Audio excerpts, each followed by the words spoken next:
we're over, and we had the prayer over at Sean's house and Jeff's house. We had like eat there, and she had taco with beans in it. I hate beans. A soup, I hate beans. and she hates it. And she kept putting the beans in my soup like no one could see.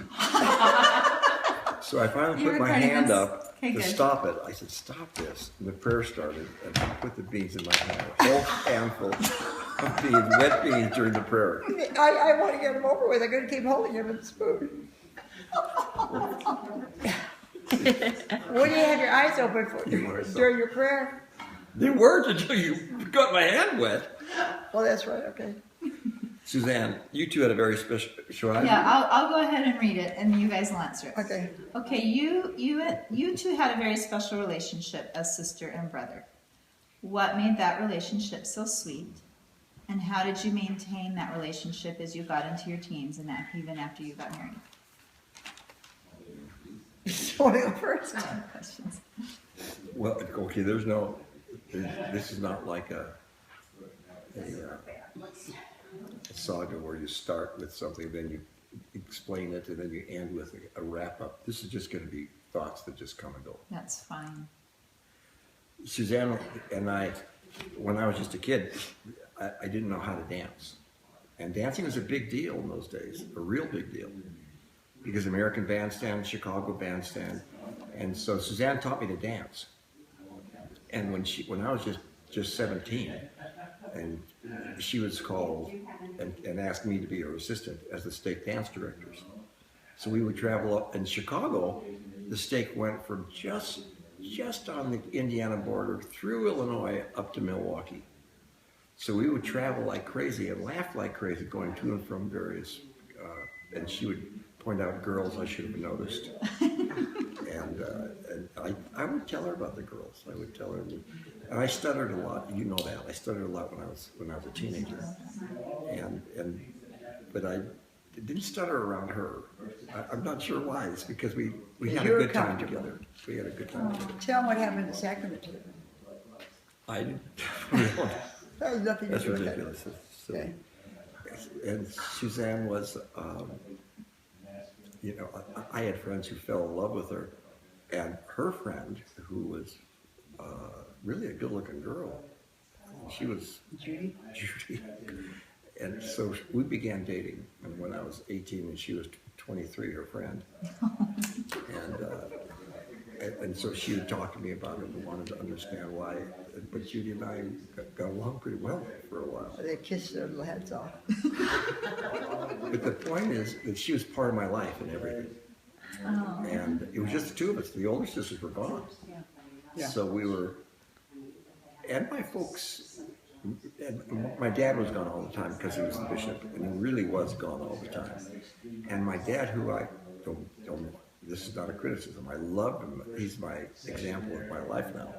But he wasn't athletic. We didn't have a lot of things in common. And my mom was my mother. So Suzanne and I were buddies. Really? We did a lot of things together, not just dancing. I mean, we were gone all the time. And then, of course, when we moved to the same place, I became stake young men's president, and she became stake young women's president. After we were married. And we were given the mandate to change dramatically the stake, everything. Okay, so about how old were you at this time? Was this right after you were married, or was this later? Oh no, this is when Chicago was the first place of dance directing, and California was when we had these two callings. So I jumped from one to the other. I'm just saying that we were always talking and planning together. Yes, we're in meetings together all the time. And we met together in our positions, in stake positions. We met together all the time. I'd bring my counselors, and she'd bring her counselors, and we'd meet every weekend and laugh and joke and say and Suzanne and I had a great time enabling these 4 people that we worked with. It was really exciting. Okay, Suzanne, open up. My recollections are just exactly the same as his. That they were, we enjoyed each other very, very much. I don't ever remember having a disagreement. I remember Randy, although he's younger, 5 years, I remember him being my teacher in many, many ways, maybe because he had the priesthood and bishop and all that. But I remember him in very important big meetings saying, kicking me under the table if I was saying something I shouldn't be saying. If you were laughing at my counselors or your own. Or if I was saying something like with Doug Heine, remember? When Doug Heine was a very fine doctor who had had a lot of experience but was new in our area, and he made some in a big huge stake meeting with just the adults, and Randy and I were conducting the meeting, and he had some ideas on what we should do with the scout age, where they should go, and they should do a big plan that we had just done the year before that flubbed. But this guy just moved in, so he had no idea that kind of thing he was suggesting does not work. And so I said, well, thank you very much, Brother Heiner, but I think we've kind of done that before, and I get a big kick under the table. And I thought, my gosh, what did I say wrong? And I stopped, and I thought, I said, but maybe we'll consider that. So afterwards, we got out in the hall, and I said, what were you kicking me for? What did I do? And he said, don't knock the guy down in public. Don't act like it is not a good idea. I will take care of that myself. I'm the priesthood leader. Oh, I didn't boss you around. No, he said he would take care of that. And he was right. Well, was he like, it's not your place? No, it wasn't that at all. It was, don't embarrass anybody's ideas. If someone gives an idea they're excited about, just say, oh, thank you, that may work. And then he said, then I will handle it later, and so you will take care of that later. Strategy. I couldn't kick at another woman under the table and told her to be quiet. you gave me advice. I had a fight once. The boy knocked me clean out. It was not fair, by the way. But he knocked me clean out, and I was arrested. Yeah.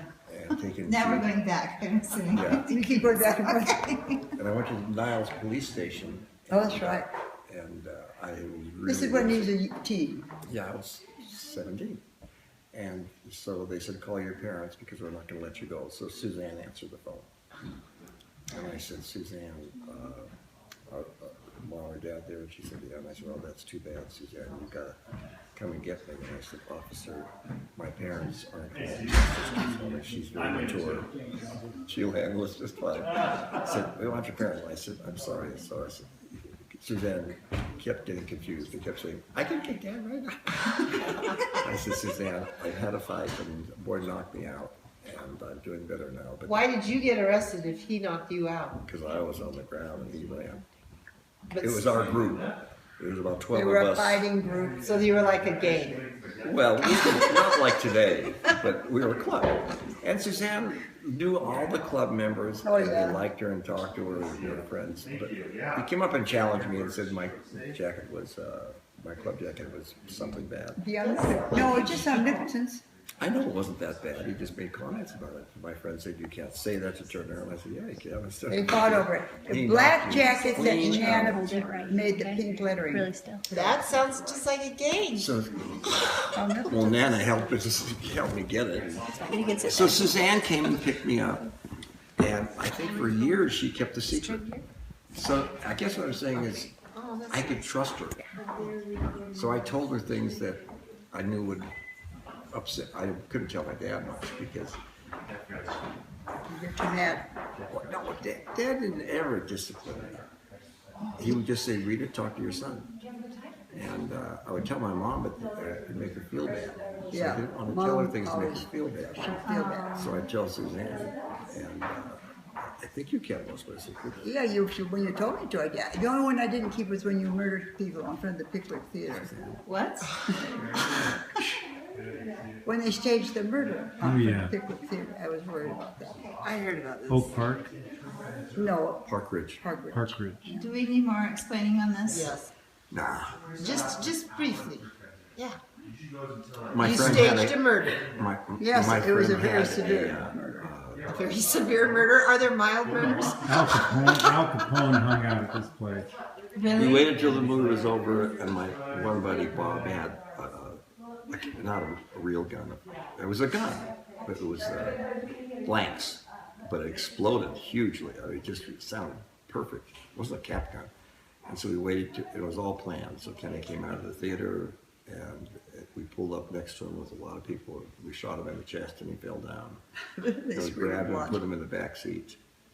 And we raced off and thought that was so funny. Police would have killed us. You They would couldn't have shot do and that killed us. today. No, yeah, these days Could it's. not do that. And we did tell folks later on about that. No, I'll tell you what, I heard the plans going on, and I thought they're gonna get in big bad trouble. And I was very nervous about telling Mom ahead of time. Well, you didn't because at least we were able to do it. I know they still did it. I still didn't tell her. I thought, I think we have to forget Point about is, this. I trusted her. Oh. And she talked to my friends and I dated her friends and just we spent a lot of time together. So what did you two learn from each other when you were children?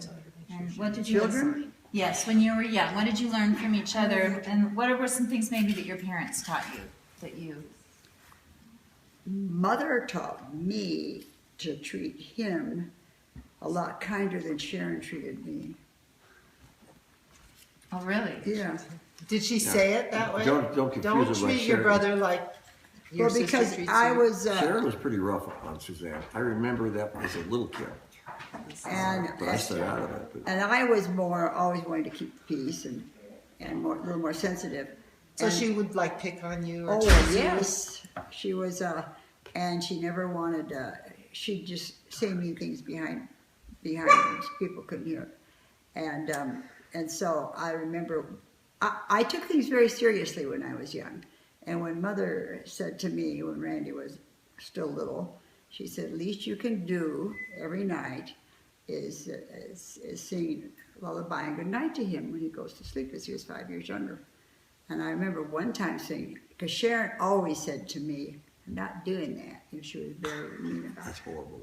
And then I'd bawl and cry and everything. Anyway, so, and Mother said, just because she did that to you, that doesn't mean you have to do that to him. So I remember her, for some reason, took seriously what Mother said. She said, because when you grow up, he will remember when you were unkind, but he'll remember when you were kind. So it's never worth it. It's always stays within a person's heart, how they're treated.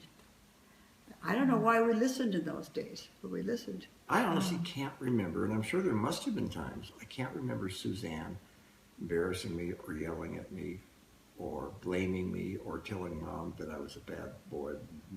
Because Mother would say, he's such a wonderful boy, does everything that's perfect. And Suzanne knew that I wasn't, but I didn't do Oh, I remember we said, oh yeah, he's the king, we love him to pieces.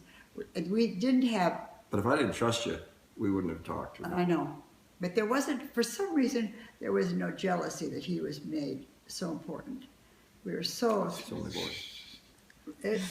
as the only boy, but still in all, a lot of kids are nice about a sibling, whether boy or girl, being made to be loved and adored and the best and the most and the greatest and the sweetest and the kindest. And we all, I don't know, Sharon wasn't always. She, even though to this day, she'd say, what do you want to have a birthday party for him for? It's not even his birthday. You know, things like that. And I'd say, it's okay, let's do it. There was always a little bit different feeling. And she was not mean, but she wasn't what you call the best example for me. Wasn't as connected as the two. Oh, nice. Yeah. So you two have worked in leadership positions together, and so what were your respective callings then? You were serving. We're the stake young men's and young women's president. Okay. But then when I was bishop of the singles order, remember I told somebody the story about I had a Samoan boy, and I was driving him. He was a big, huge kid, but he had no money. But he had saved his money and gotten a white blazer and a bow tie, and he was taking a girl to the prom. And so I had an early phone in those days in the car. It was in the middle, and you could pick it up and dial it and stuff. And so I was his driver that night to go. He was a rough kid, a rough neighborhood. Oh. So you were his bishop? I was his young men's president. You were his young men's president. Okay. That was after I was bishop. Oh, okay. It was after I was stake president. but I went down there and I was there. Oh, yeah. So I told them